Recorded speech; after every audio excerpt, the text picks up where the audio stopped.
Assalamualaikum warahmatullahi wabarakatuh. Yang saya hormati Pak Santo, saya hormati Pak Fauzi, Bu Lisbeth, dan Ibu Bapak sekalian, Bu Marialis, Mas Sisri, dan Ibu Bapak sekalian, tim pengembang kurikulum. Izinkan menyampaikan beberapa hal kebijakan terkait dengan kurikulum Merdeka yang secara umum dan secara khusus beberapa bagian terkait dengan kebijakan yang diperuntukkan untuk pendidikan kesetaraan.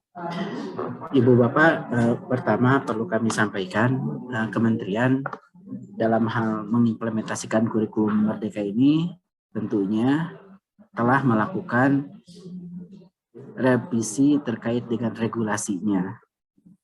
Karena dalam Undang-Undang Pendidikan Nasional itu disebutkan bahwa pengembangan kurikulum mengacu kepada standar nasional pendidikan.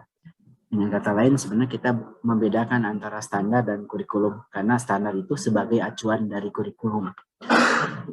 Standar nasional pendidikan itu kita ketahui ada 8. Maka dalam peraturan pemerintah terkait standar nasional pendidikan diperjelas dari 8 standar yang diacu dalam pengembangan kurikulum itu ada 4. 1, standar kompetensi lulusan, 2, standar isi, standar proses, dan standar penilaian. Ibu Bapak, kalau sebelumnya standar kompetensi lulusan, standar isi, standar proses, standar penilaian ini ada di beberapa peraturan menteri yang terpisah. Misalkan untuk PAUD ada di Permendikbud 137, untuk SD ada di Permendikbud SKL-nya di 20, SI-nya di 21, prosesnya 22, dan penilaiannya 23 tahun 2018.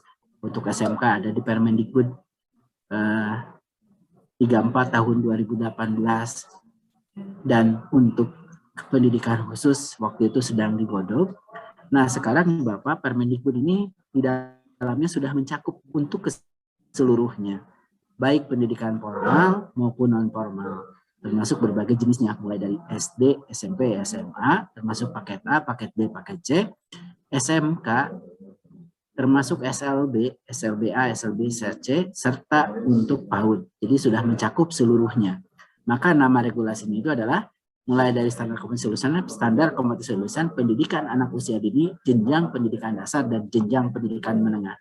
Karena di dalamnya sudah tercakup seluruhnya, semua jenjang dan jenis pendidikan ini tercakup di dalam keempat standar ini. Dalam kompetensi lulusan ini merupakan kriteria minimal kesatuan sikap, keterampilan, dan pengetahuan. Ini sudah kita integrasikan juga terkait dengan dimensi-dimensi profil pelajar Pancasila serta literasi dan numerasi. Jadi visi pendidikan terkait profil pelajar Pancasila ini sudah kita integrasikan dimensi-dimensinya ke dalam standar kompetensi lulusan ini. Dan standar kompetensi lulusan ini, Ibu Bapak, kita rancang sebagai acuan untuk kurikulum 2013 darurat dan merdeka. Jadi keempat standar yang baru terbit ini dirancang itu bukan hanya untuk kurikulum merdeka, tapi kita rancang itu relevan dan dijadikan acuan untuk kurikulum 2013, kurikulum darurat, dan kurikulum merdeka. Jadi posisinya sekarang memang dirancang agar relevan dengan ketiga kurikulum yang berlaku. Yang selanjutnya, kita terbitkan juga standar isi. Nah, di dalam standar isi ini, di dalamnya memuat lingkup materi. Kita sepakat untuk kelompok umum, sebenarnya materi-materinya itu untuk kesetaraan itu sama dengan yang formal. Sehingga sama dengan SD, SMP, dan SMA. Ada kekhususan untuk kesetaraan itu adalah pemberdayaan dan keterampilan. Sehingga di dalam standar isinya pun sudah kita simpan sebagai acuannya, itu terkait lingkup materi untuk pemberdayaan dan keterampilan. Jadi ada pegangannya sekarang dalam standar isinya terkait dengan pemberdayaan dan keterampilan. Yang sudah kita tuangkan lingkup materinya ada di dalam standar isi. Nah, standar isi itu kita hanya berbicara lingkup materi, tidak berbicara kompetensi. Sehingga turun ke kurikulum 2013 menjadi kompetensi dasar. Nah, kompetensi dasar itu kan sudah berbicara kompetensi dan berbicara lingkup materi. Di atasnya acuannya itu hanya materi. Nah, turun ke kurikulum 13 pengorganisasiannya Jadi kompetensi dasar, ada kompetensi dan lingkup materi. Turun ke kurikulum 2000, turun ke kurikulum Merdeka itu menjadi capaian pembelajaran. Itu berbicara lingkup materi dan kompetensi. Diorganisasikannya yang agak beda KD tadi dengan capaian pembelajaran. Tapi dalam standarisasinya kita tidak berbicara kompetensi. Maka Ibu Bapak dalam standarisasi kita tidak berbicara CP, tidak berbicara KD. Karena di sini hanya berbicara lingkup materi. Kita karena mendesain di dalam standarisasi itu agar menjadi acuan buat keduanya, buat kurikulum 13 maupun kurikulum Merdeka. Lalu selanjutnya kita menuangkan adanya standar proses. Nah, standar proses ini pun selama ini selaras dengan kebijakan kementerian selama ini terkait semangat menyederhanakan beban-beban administrasi Ibu Bapak Guru. Maka dalam standar proses ini diatur bagaimana perencanaan pembelajaran memuat minimal 3 komponen. Ada tujuan, ada langkah-langkah, dan adanya asesmen. Lalu keempat adalah Permendikbud 21, ini standar penilaian. Dalam standar penilaian karena sesuai juga dengan peraturan pemerintahnya. Bentuk penilaian itu ada 2. Ada formatif, ada sumatif. Bentuk formatif, bentuk sumatif itu dijelaskan. Tujuannya untuk apa formatif? Tujuannya untuk apa sumatif? Di sana memperjelas fungsi tujuannya formatif dan sumatif dan mendelegasikan kepada Kepala Beskap untuk menyusun panduan. Yang saat ini sudah disusun panduannya. Jadi itu sebagai acuannya. Jadi acuan keempat standar sudah kita buat generik agar bisa diacu di dalam pengembangan kurikulum dan relevan untuk kurikulum 2013, relevan untuk kurikulum darurat, relevan untuk kurikulum Merdeka. Itu pertama. Jadi kita sudah melakukan revisi terkait standar dan sekarang menjadi acuan baik ketiga kurikulum tersebut. Yang kedua, Ibu Bapak, kita sudah menerbitkan regulasi tahun ini itu adalah fokus untuk pemulihan pembelajaran. Regulasi yang tahun ini dan saat ini nanti saya sampaikan Kependikbud 56 dan ada beberapa revisi itu fokus penerapan kurikulum memulihkan pembelajaran. Jadi fokusnya belum mengganti kurikulum. Di dalamnya itu adalah memberikan 3 opsi kurikulum yang dapat digunakan. 1, boleh menggunakan kurikulum 2013 secara penuh. 2, boleh menggunakan kurikulum darurat atau kurikulum 2013 yang disederhanakan. 3, kurikulum Merdeka. Jadi karena pertama kita belum mencabut kurikulumnya, yang kita cabut dan kita ganti itu standarnya. Dan standar yang baru itu dibuat secara generik agar relevan dengan ketiga kurikulum ini. Dan saat ini karena masih berlaku, maka menjadi pilihan satuan pendidikan boleh menggunakan kurikulum 2013 secara penuh, boleh menggunakan kurikulum darurat atau kurikulum 2013 yang disederhanakan, dan boleh menggunakan kurikulum Merdeka.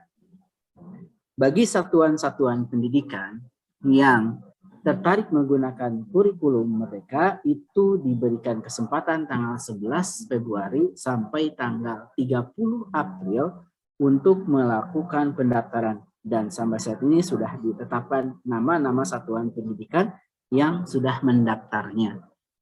Ada 3 pilihan opsi, ada 3 opsi di dalamnya terkait dengan penggunaan kurikulum ini. Jadi di dalamnya kan ada 3 pilihan. 1 adalah kurikulum menerapkannya opsi mandiri belajar, 2 mandiri berubah, dan 3 mandiri berbagi. Itu 3 opsi kurikulum yang ditawarkan. Kalau yang masih mandiri belajar nanti dapodiknya belum kita akan ubah. Jadi masih akan menggunakan K13, termasuk struktur kurikulumnya dan termasuk acuannya masih mengacu kepada kompetensi dasar. Lalu untuk kurikulum Merdeka yang opsinya mandiri berubah dan mandiri berbagi, nanti dapodiknya akan otomatis disesuaikan menggunakan kurikulum Merdeka. Itulah bagi yang memilih mandiri berubah, mandiri belajar, mandiri berbagi, di tahun ajaran baru ini sudah akan menerapkan langsung kurikulumnya. Adapun Ibu Bapak, penerapan kurikulum Merdeka ini kalau tahun lalu itu hanya dilaksanakan di program. Nah, program kan untuk program ini dilakukan di sekolah formal, belum di sekolah non formal. Pada tahun ini penerapan kurikulum ada 2 jalur.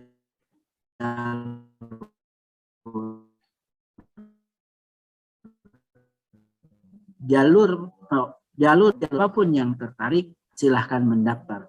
Jadi kalau jalur program itu memang masih terbatas di sekolah formal, sedangkan jalur mandiri itu bebas. Kalau jalur program itu seleksi, kalau jalur mandiri itu tidak ada seleksi. Dan timeline yang kita desain adalah tahun lalu kan penerapan di jalur program, 2 tahun ini ada 2 jalur penerapan program dan jalur mandiri, dan direncanakan baru tahun 2024 mulai akan beralih ke arah satu kurikulum kembali.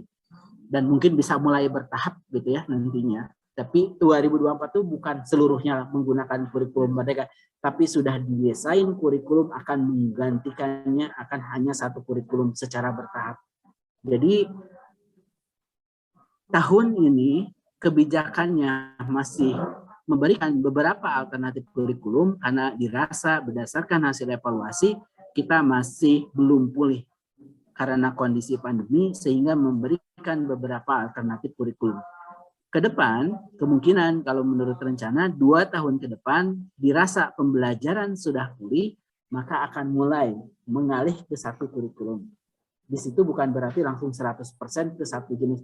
Di situ akan mulai ada phasing in, ada phasing out. Mana yang menjadi kurikulum nasional satu, mana yang akan mulai phasing out. Itu di kebijakannya akan dimulai tahun 2024. Nah, Ibu Bapak yang saya hormati, terkait dengan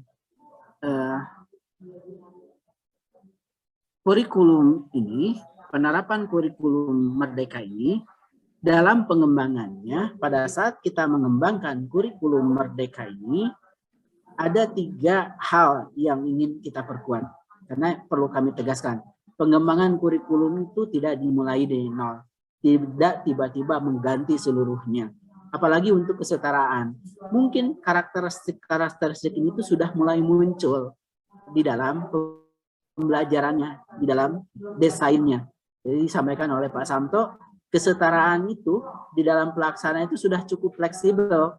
Sehingga dalam pelaksanaan kita tidak banyak merubah terkait dengan fleksibilitas yang sudah terjadi di kesetaraan. Karena semangat fleksibilitas itu sudah terjadi. Pembelajaran kolaboratif, mengaitkan, aplikatif, itu kan sudah terjadi di kesetaraan. Maka itu pun kita perkuat, karena sudah terjadi. Lalu fokus kepada materi esensial. Nah ini pun mungkin sudah terjadi. Maka di kesetaraan ini pada saat kita mendesain, banyak hal-hal yang sudah baik itu kita tetap pertahankan. Karena semangat yang kita usung di dalam kurikulum merdeka itu adalah satu, fokus kepada kompetensi yang esensial.